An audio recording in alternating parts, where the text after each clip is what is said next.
Okay. Welcome to Recovery Soapbox, brought to you by Brighton Recovery Center. If you like what you hear today, please subscribe and rate on Google Podcasts, Apple Podcasts, or wherever you listen to your podcasts. It's a lot of podcasts. My name is Clay Carras. I am the Alumni Director for Brighton Recovery, and I am an alcoholic. Today, we are talking with Morgan.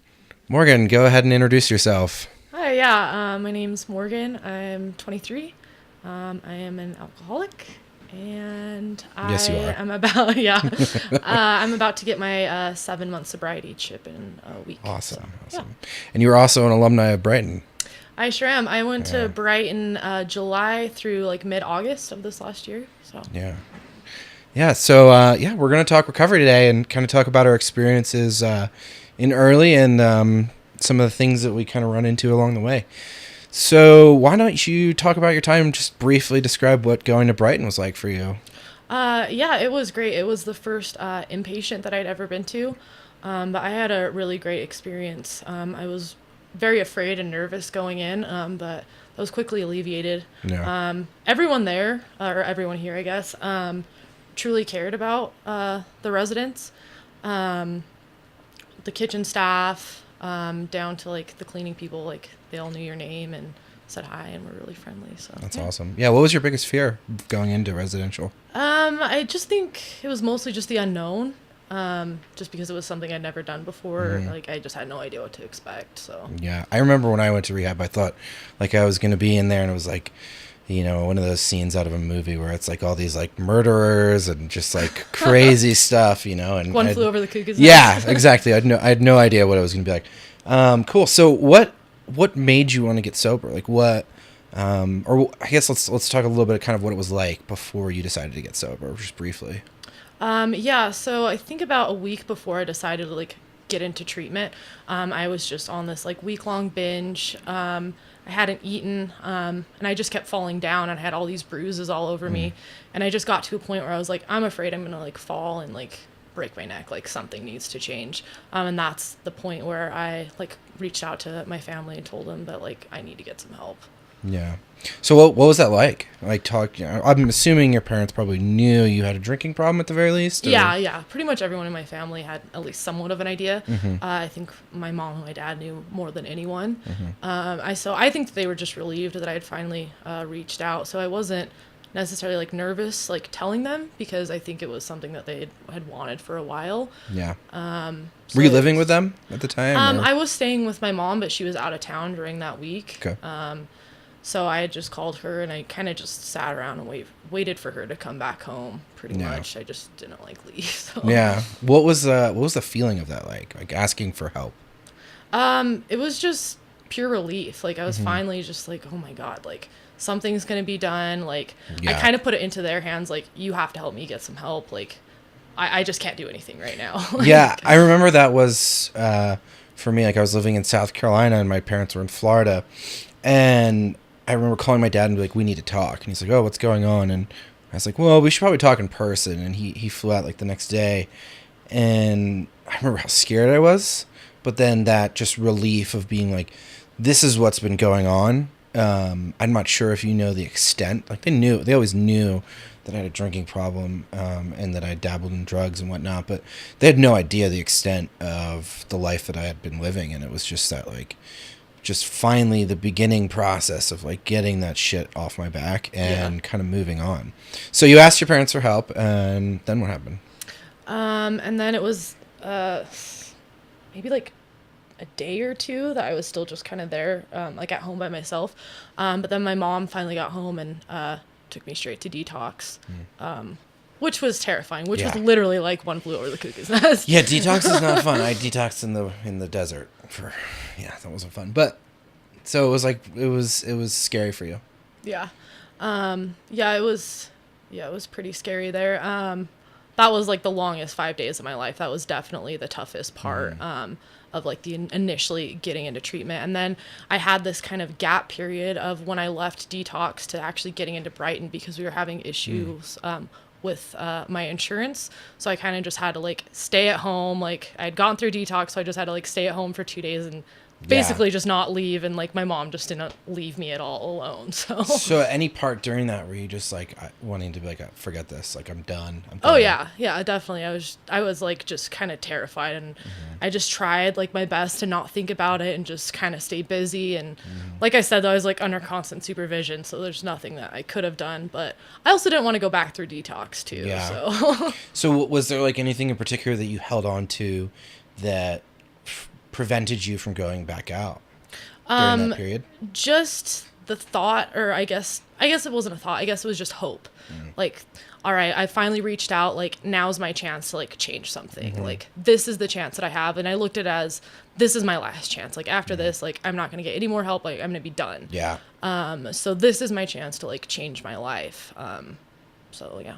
Yeah, I mean, I'm glad that you had that, because a lot of times people are facing a situation where we can't get into treatment right away, or, we're waiting on something to come through, and there is that thought of wanting to just kind of burn it out of the ground and run because we're scared. Yeah. And if anybody like, listening to that or hearing that and experiences the same thing, knowing that like that feeling of hope can kind of get you through it I think it's important to let people know that. Okay, so you go through Brighton. What you decided you wanted to get clean and get sober. When you got to Brighton, what was that like? Like once you started to dig into, the shit. Yeah. So I think it was maybe like my second or third like therapy session there, and I had talked to my therapist, and I was like, look, I'm 23. It's just not realistic that I never drink again. Like, Yeah. it's just not realistic. And he's just like, all right, well, let's just try to get you healthy for now. And then he also said, if you do drink again, like, what's going to be the point of it? And he's like, are you just going to have one drink? And I was like, well, no, probably not. But, still, it's unrealistic. And then I just, for the next, like, 2 days, I just kind of ruminated on that and, like, really thought about, okay, if I do drink again, like, what's it going to lead to? Because I'm not going to drink to the point where I get drunk, or I'm going to just get like absolutely shit-faced. So there's just like no point in it at all. Right. And I finally had just come to that realization. And then that's also when I came to the realization that like I was powerless. Yeah, it took me a week of detox, 2 weeks of treatment that I checked myself into to finally realize that I had a problem. Yeah. So what was this like aha moment that you had? What was it like? it was just, talking with my therapist and like just doing a lot of introspection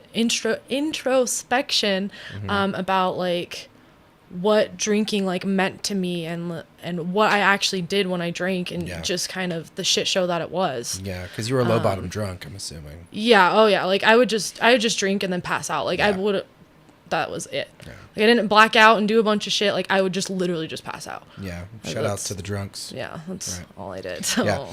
Okay, so you accepted you're powerless over alcohol, and then what?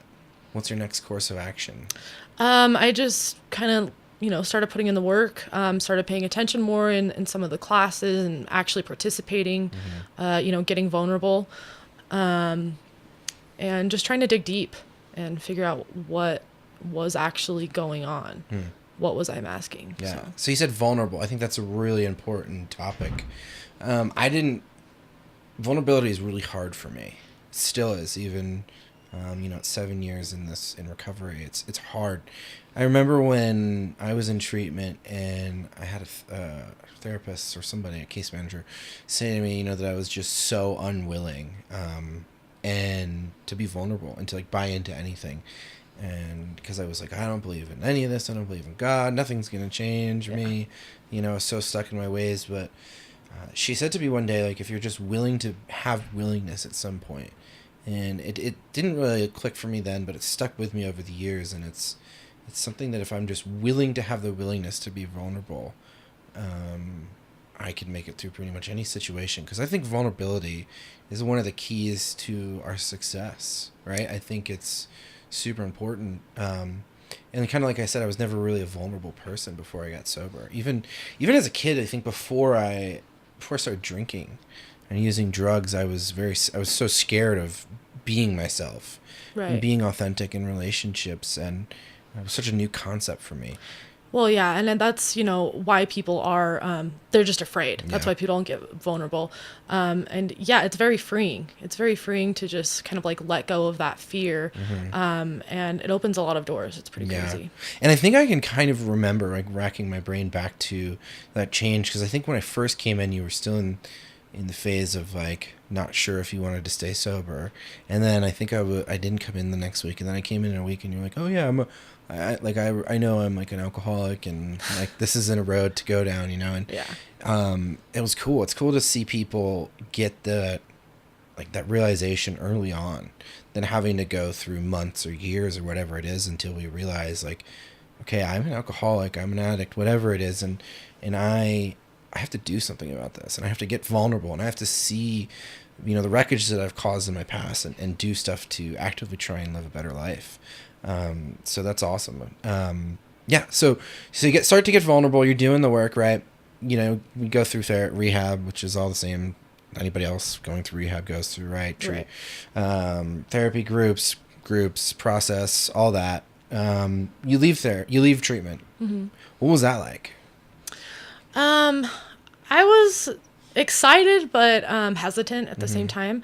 But before I left, I just decided I'm just going to do whatever anyone suggests of me. Great decision. Yeah, because I'm not doing anything else anyways. Yeah. And they're not going to put me into a situation where I'm going to get hurt. Like, Right. they're not doing this to harm me. It also takes a lot of stress, I think, off Yeah, of us. it When did, It's like, yeah. okay, I don't have to make these decisions. I'm going to do whatever you say to do. Okay. Right, yeah.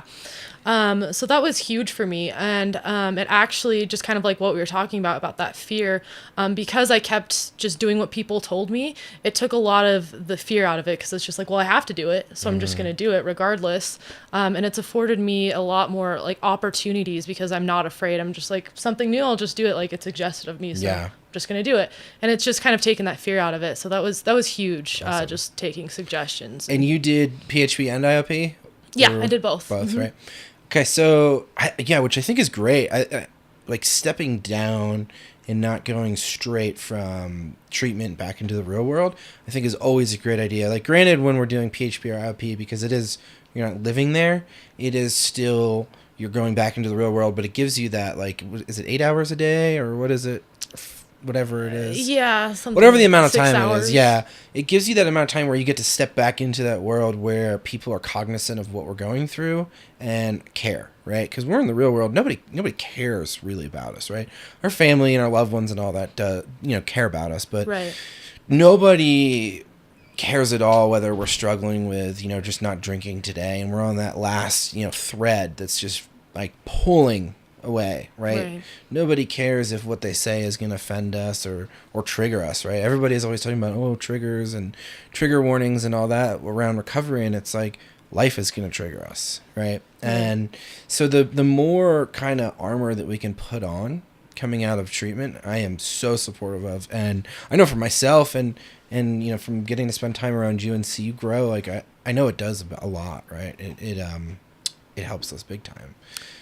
Yeah, well, it just gives you the opportunity to just, talk about stupid, like, little situations that tick you off, and like how to deal with them, or, bigger things that you might be going through, and just get advice from, not only just a therapist, but other people going through similar things. So yeah, I'm definitely glad I did it. And I also met a lot of people through doing that as well. That's awesome, and that's kind of what I wanted to talk about too, is the community aspect. Because I'm huge on therapy, and working the steps in doing recovery, and kind of when you look at any 12-step program, and that's my experience is doing AA, and there's the three kind of pillars of it, right? There's the steps, doing the step work, fellowshipping, and service. And service and the steps are amazing, but I think if you don't add that fellowship piece in, and fellowship can be anything from going to meetings and hanging, because meetings aren't the programs of the 12 steps. Meetings are finding a place to find a sponsor or to sponsor people and spread the message. And for me, doing that fellowshipping gave me a gateway into this other world that I never had experienced, right? I grew up with people with always questioning when people wanted to be my friends, and if it's because they wanted what I had. And when I started drinking and doing drugs, that was the only reason people hung out with me, was because either I had money to buy alcohol or I had drugs. That was it. Yeah. People didn't want to be around me, and it was like that hole that I needed to fill, that I always tried to fill with drinking and drugs. And I don't know if your experience was similar to that, or if it was any different. Yeah, I mean, I was never very outgoing. I kind of just hated everyone. Yeah. I just thought that everyone was... Anyways, that doesn't matter. Yeah. But that's the great thing about the alumni program, is that I kind of have... I eventually got into AA, and I do go to AA now, but at first I was like really, really against it. So the great thing about the alumni program is that you have not that you have a reason to be there, but you feel like you should be there because you're like, well, I went through treatment, like I have just as much of a right to be here as you do. Whereas I think sometimes like going into it like an AA meeting, like a new one by yourself, it's kind of like being the new kid in class. Yeah. Whereas it's kind of terrifying. like whereas like I think the alumni program, it's easier to like make yourself get out there and go and like start talking to people because you have a commonality. Yeah, and that's like our goal is is to create a place that fosters that connection between everyone and gives kind of like an introduction on how to do life again. I know for me, I struggled a lot with like, okay, how am I ever going to have fun again if I'm not drinking? How am I ever going to have fun if I'm not doing drugs and going to concerts and doing all these things all the time? And I realized I have exponentially more fun doing all those things that I used to love doing them sober, right? Like going to shows is part of my recovery, going to concerts and experiencing that with friends and meeting new people and connecting with other sober communities has really done a lot for me. And I didn't have this really big sense of community myself when I left treatment. I had to go and find it. And what I love about our alumni is that you guys are so big on getting together and doing things, and that just builds the community. So that's awesome. And I'm glad to see a lot of you guys just kind of take ownership. And you've been one of those people, I'm going to kind of praise you here a bit because it's been awesome to watch happen. And, like when we did the event in the summer, like you were there early helping setting up. And those are the things that, that we do in early recovery that keeps us sober. And I'm 100% convinced that, that's one of the reasons that you've had the success that you've had. Right. Well, I mean, you need to have a purpose. Yeah. So I think just getting out there and giving yourself a purpose is huge. And I mean, it can be different extremes, whatever you want to make it. Yeah. Like right now I just have plants that I take care of, and that's kind of my purpose on the daily. But I mean, you have to get out there and do it for yourself. Like no one's just going to hand it over to you. Like you have to reach out, which is really hard. But you just kind of have to make yourself do it. Yeah. Awesome. So so you do PHP, IOP, and now you're out on your own, right? Yes. And where you're living in Salt Lake now? South Salt Lake, yeah. South Salt Lake. Are you living with family? I live with my aunt. I lived with her That's for right. about 4 years now. 4 years, yeah. Yep. So, okay, you're doing that and you're working. You're back in the working world. Yep, I work full time, so that's going pretty good. Yeah. I work with family, so that's nice. It's nice to kind of see them every day. But yeah, it's been good. I mean, there's been some stressful days, but you just kind of get through it. And I don't know. I just feel content.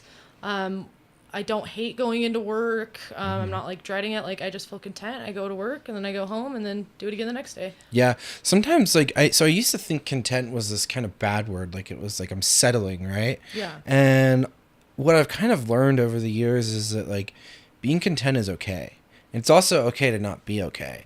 And a lot of times where we stumble when you said, that feeling of being content now, it really reminded me of, it's like a lot of times when we stumble after getting sober is that we want that immediate happiness. We want everything to be this pink cloud. Like everybody gets on this pink cloud at some point in early recovery.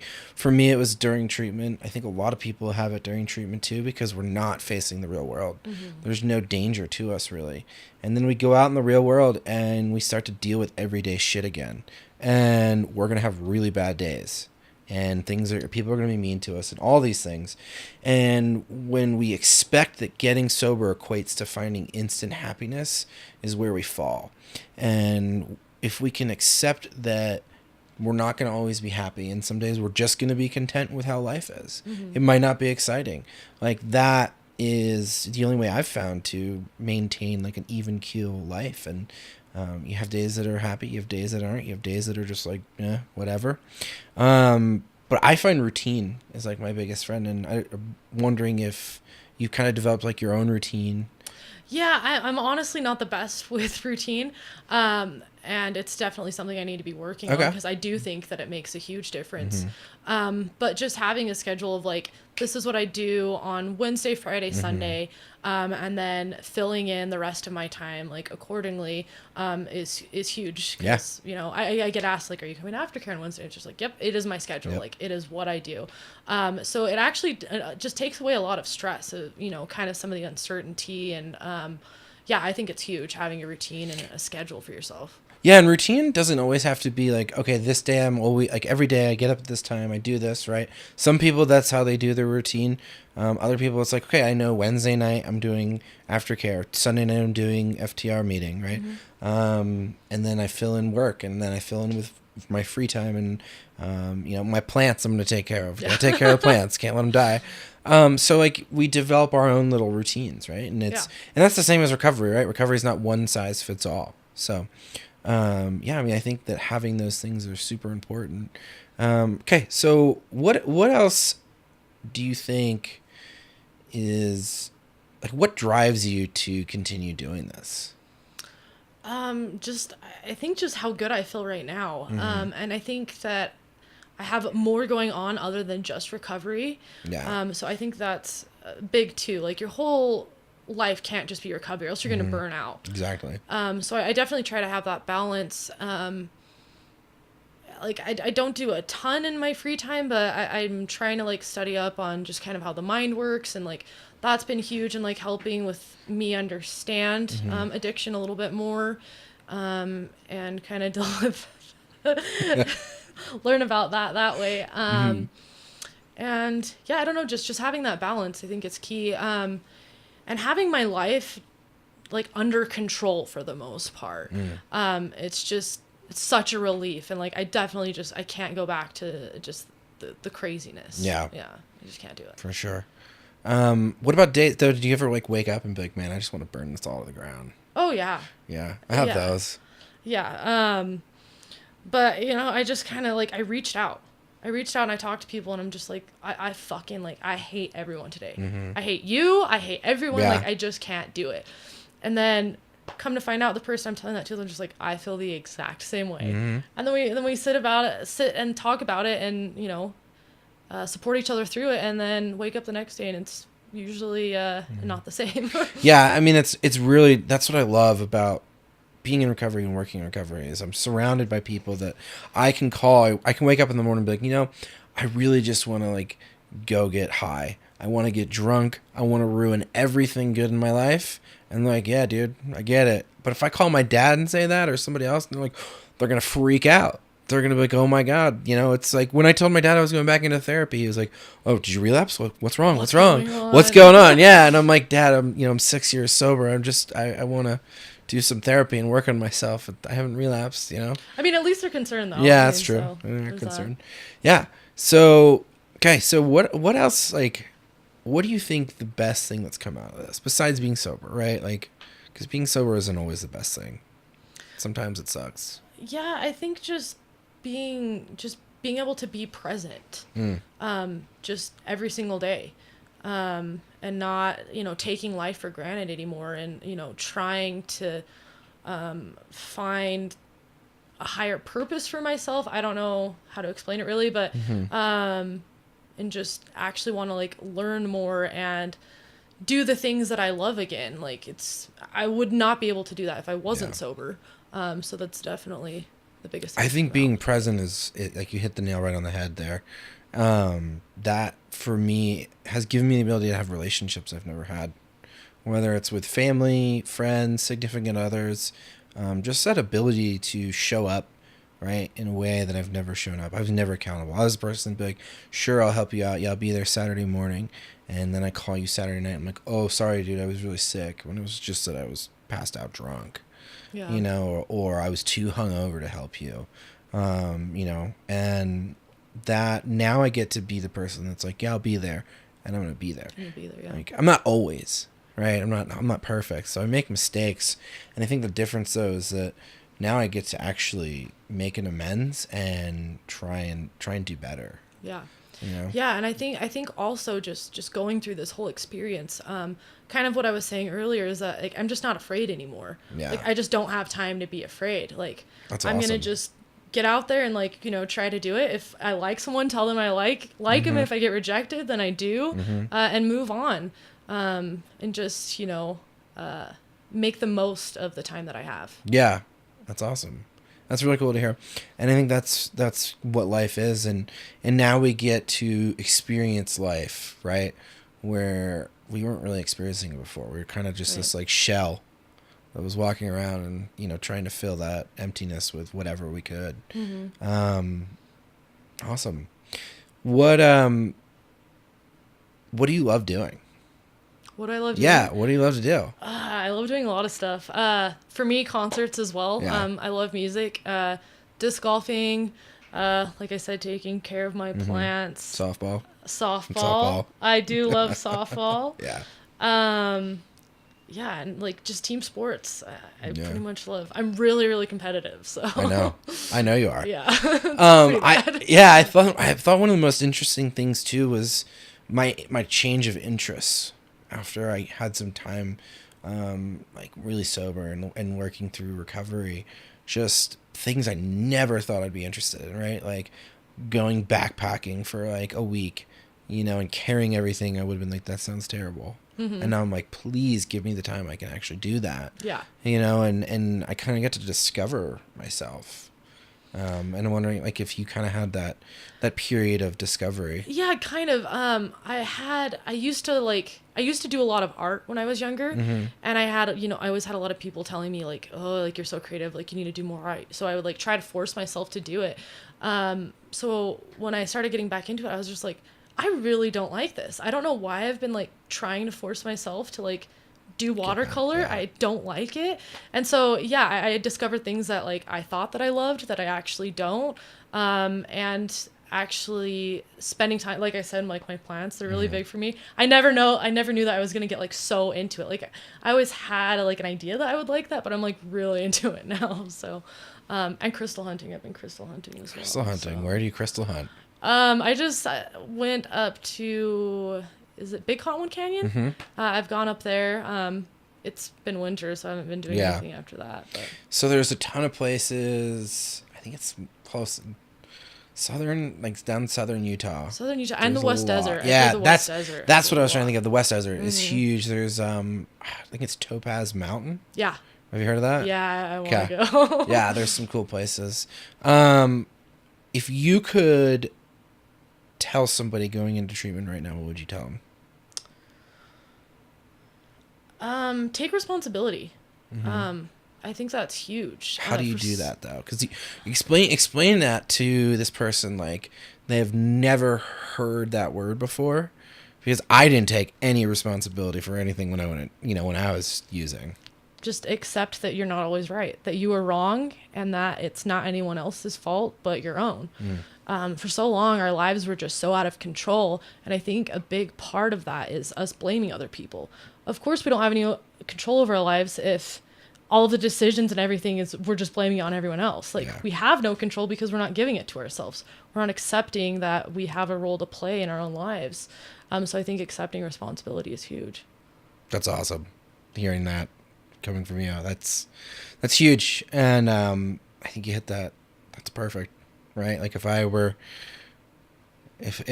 somebody coming in treatment, I probably wouldn't initially do that, but right. Like, man, this girl told me these things and it's true. And that hits home for me, I know. Okay. So going into treatment, what about leaving? What are you going to tell them? Just kind of what I said earlier, just continue to take people's suggestions. I think it's huge. Everyone just wants the best for you. You don't know what the fuck you're doing. So just listen to other people. It's not going to kill you. You're not doing anything else with your time, most likely. I mean, you've spent all of this time, drinking and drugging. So just spend that extra time and just listen to others that have been there and know better. Awesome. Yeah. trying to think of another good question. Oh, man, I don't know. What this experience, like, what does it mean to you? It means a lot. I feel like a completely different person. I never thought that I'd get like so involved with like a rehab center or anything. Yeah. And yeah, I just feel like I'm a part of something, and I do have like all like different responsibilities now, and like I said, I do love softball, so it's awesome being like a part of a team again, and having those connections. Awesome. Yeah, I kind of wanted to brag about you a little bit more again, not to embarrass you too much, but it's been a really like joy of mine, as like you were one of the first groups that when I came to Brighton I got to work with, and when I stepped into this position, I've really enjoyed watching you grow, and like being this person who's kind of like sitting on the outside of it and then turning into like, yeah, I need to do something about this. I need to put myself into positions like speaking in a meeting, doing a service session at the meeting, doing a podcast. I've never done that before. I've never done it either, so it's pretty awesome. But like these are things that I imagine were uncomfortable for you. Yeah. And like stepping into them and being like, yeah, all right, I'll do it, whatever, Yeah, I think I've just kind of like, I don't want to say that I don't care what people think of me, but it's just kind of like, I mean, it's going to either go well or it's not going to go well. It's kind of like that cliche of like, you'll never know if you never try, but it's so true. And for so long, I just avoided everything and, was just afraid of everything. And now it's just kind of like, well, I'll just do it. If I fail, then I fail. There's not much I can do about it then, but yeah. Yeah, and it all kind of goes back to that whole like surrender. Yeah. And I know for me, one of the biggest things, there was a few things that really stuck with me, and one of it was like, all right, let's try being sober for a year. If my life's not any better, Dope Man will always be there. Liquor store will always be open, right? Those are two businesses that aren't going out of style. Yeah. So they're going to be around, and I can go back, and I'm going into my 7th year this year, and I have no desire, right? There's times where I'm like, I'm at a show or I'm doing something, and I'm like, a beer would be nice, hit an acid might be nice, whatever it is, but like I'm the same. I can't just do one. Yeah. It's not going to work. I've never done it before. It's never going to happen. I always talk about Ben & Jerry's ice cream this way, where, I pace around my house going like, oh, I want to eat some ice cream. I should go get ice cream. It's 2 a.m. I shouldn't do it because it's going to make me feel like shit. I'm going to be emotionally and physically wrecked, and then I get in my car and I drive halfway and I turn around and I come back. I don't get it. And then I'm like pacing around my house again. I'm like, I am an alcoholic. I am an addict. This is ice cream. Like, I'm doing this for ice cream, right? Yeah, dude. I did that the other day. Like, I had made cookies and there was like 12 of them. And I just like ate all of them in like 5 minutes. And then I stood there and I was like, what was that? Yeah. Like, that was not good. Like, it just made me feel like, like that addict behavior. I was like, ooh, let's not do that again. I know. And like, I usually end up eating the ice cream and I feel like shit. And I'm like, man, I shouldn't do that. But then I'm like, yeah, I'm kind of glad this happened because it's like a reminder. Like there's little things I get to see, where things get good in life, and then I'm reminded that I am still an alcoholic and I will be. And now how easy it could be to just go back to like, total shit. Yeah. And the nice thing is that like it is a lot of work, right, in the beginning, and it is kind of this monumental effort. But life then, like, it comes into this routine aspect, and it comes into just a maintenance, and it gets easier, and it's just like, okay, some days, like, I'm going to be the shining pillar of AA, and I'm going to sponsor, and I'm going to go to meetings, I'm going to do all these things. Other days, like, I'm just not drunk. I might have been an asshole to everybody, if I go to bed sober, I get to get up the next day and I can make up for, what I did. Yeah. To speak to that though, it's also like one of those things where it's just like, fuck, like, I don't want to go to a meeting. Like, I don't want to do this. But as soon as I do it, I'm just like, well, that wasn't that bad. Yeah. Actually not that bad. So just like always forcing yourself to do it. It's just like, once you do it, it's like not even that big of a deal. Really. Yeah. It's really not. It becomes just kind of second nature. Right. Well, cool. I'm thrilled that we got to do this. I think you are a shining example of a Brighton alumni. Thank you. And if anybody's wondering what I mean, Morgan shows up constantly to whether it's aftercare. Except for that one Grizzly game. Except for the one Grizzly game where she fell asleep. Yeah. But and that's what it worked for me too. Was like we finally just commit to stuff and go through with it and do things that we don't want to do, and then we meet some pretty cool people and build amazing relationships, right? So thank you for doing this. Having me. Anything you wanted to add?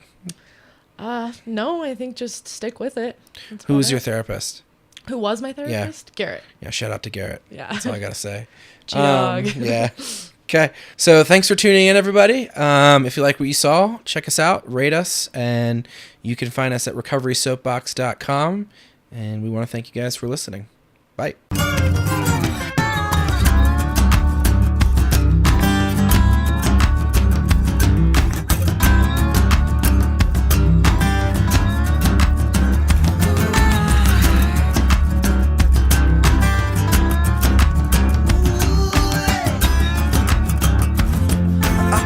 Our condition is beyond recognition, and the strangest things will happen the second you go and take your head